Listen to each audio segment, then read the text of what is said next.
Sleepers!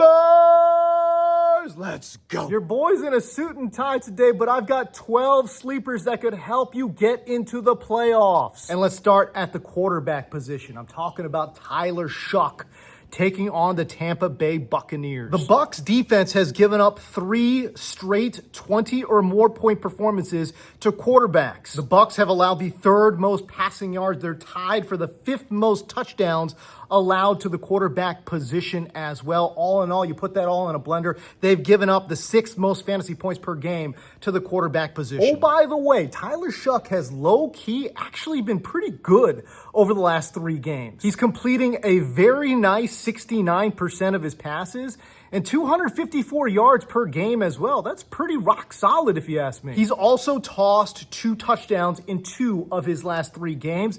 I think he's going to make it 3 of 4 in this game against the Bucs. I want to stay in that game and talk about running backs, though. Devin Neal's got a really interesting spot against the Buccaneers as well. Tampa Bay has allowed the 8th most fantasy points per game to running backs, and they are particularly bad with running backs out of the backfield. 87.7% completion rate allowed to opposing running backs. That's the worst mark in the NFL. They also allow 10.5 yards per target to running backs. That is by far the worst mark in the NFL. Listen, the Eagles are 2nd worst, and they're at 7.8 yards per target allowed. Devin Neal has seen 10 targets over his last 2 games. I think he's in a great spot. I mean, if we're talking about PPR, I think he starts with 6 PPR points and goes from there. I think he's got a rock solid base. And the usage is there as well. In his first full start, 81% snap share. That definitely raised some eyebrows. That is high usage for Devin Neal. And if you don't know who I am James Koh, aka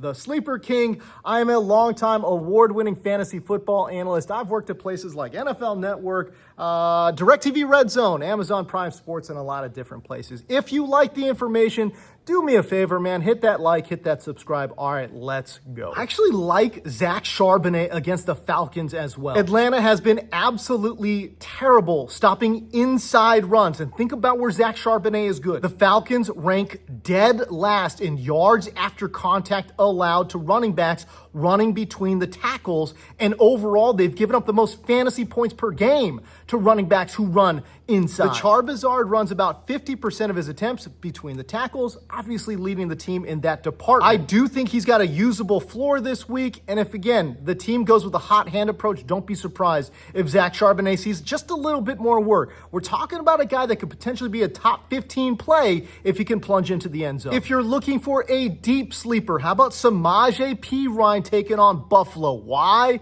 Because, shoot, man, the Bills might be the worst rushing defense in the NFL right now. They give up 5.13 yards per carry to opposing running backs, and they are dead last in the NFL in yards after contact allowed. And I'll say this about Perine as well. He's been working. He's been a staple in this Cincinnati backfield. He's seen over 40% snap share in 4 of his last 5 healthy games played. When we're talking about wide receivers, we obviously like Michael Wilson as well. He's taking on the Los Angeles Rams, and LA has given up the 8th most yards to outside wide receivers this well. And as we know, Marvin Harrison Jr. also working through a heel injury. Alec Pierce is in a pretty good spot against the Jacksonville Jaguars as well. The Jags have allowed the 2nd most receptions, and they're tied for the 5th most touchdowns allowed to outside wide receivers this year, according to Next Gen Stats. And can I say this too? The Jaguars have been banged a little bit on the outside, especially when we're talking about deep shots. They've allowed the 8th most yards and the 8th most fantasy points per game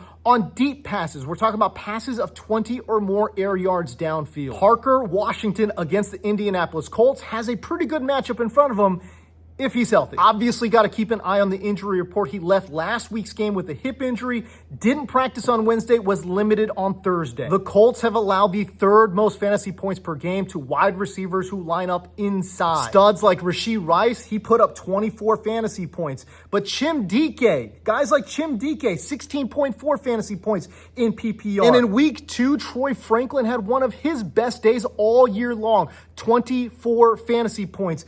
89 receiving yards, 8 receptions, and a touchdown. If Parker Washington does not go, keep an eye on Austin Trammell as a deep deep sleeper. I am cautiously optimistic about Pat Bryant taking on Las Vegas this week. The Raiders have allowed the 7th most receptions to inside wide receivers. They're also bottom 8 in completion percentage, yards, and fantasy points allowed to receivers in the slot. And remember, Sean Payton has shifted this rookie's role. He plays primarily inside now. Pat Bryant played 61% in the slot last week, 80% inside the week prior. And again, I get it. He's not a hot name right now. Just 3 catches, 42 yards last week. But just like I was talking about Adonai Mitchell the week prior, gotta chase the volume. 7 targets in that game last week. It feels weird advocating this many Saints in a sleeper video, but I do feel a certain kind of way. I feel good about Devaughn Vele taking on the Tampa Bay Bucs. The Bucs have allowed the 10th most fantasy points per game to wide receivers inside, and man, the volume has been rock solid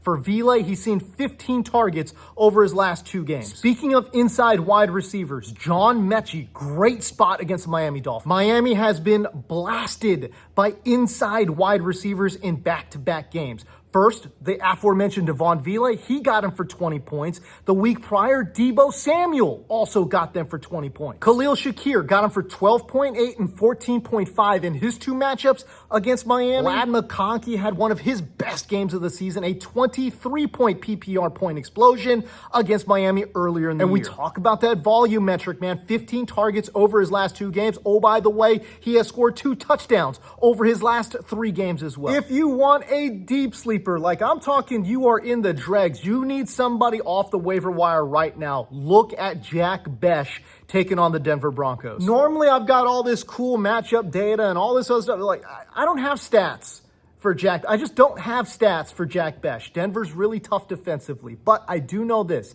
Deontay Thornton is working through a concussion. He's unlikely to play this Sunday, right? Will the team finally take the training wheels off of Jack Bech? If he plays 80 to 90% of the snaps, just call it a gut intuition. My sleeper king senses, they're tingling right now. I think Jack Bech could get it done against the Denver Broncos. But because they're the Raiders, it's probably going to be like Alex Bachman or something playing 50% of the snaps, and we're all screwed. Finally, if you need a tight end, man, Mason Taylor is in a really, really good spot against Miami. Miami, bottom 5 in yards, receptions, and completion percentage allowed to the tight end position. The Dolphins have allowed the 3rd most fantasy points per game to the tight end position, and the last time Mason Taylor saw Miami, he posted a really good line. What did he have? He had 5 catches for 65 yards, a good solid 11.5 PPR points. Let's see if he can jump into the end zone this week as well. All right, that is it for me. Same bat time, same bat channel next week. I don't know if I'm going to be wearing the suit and tie. I don't know. Maybe I will, but I tell you what, if you appreciate the info,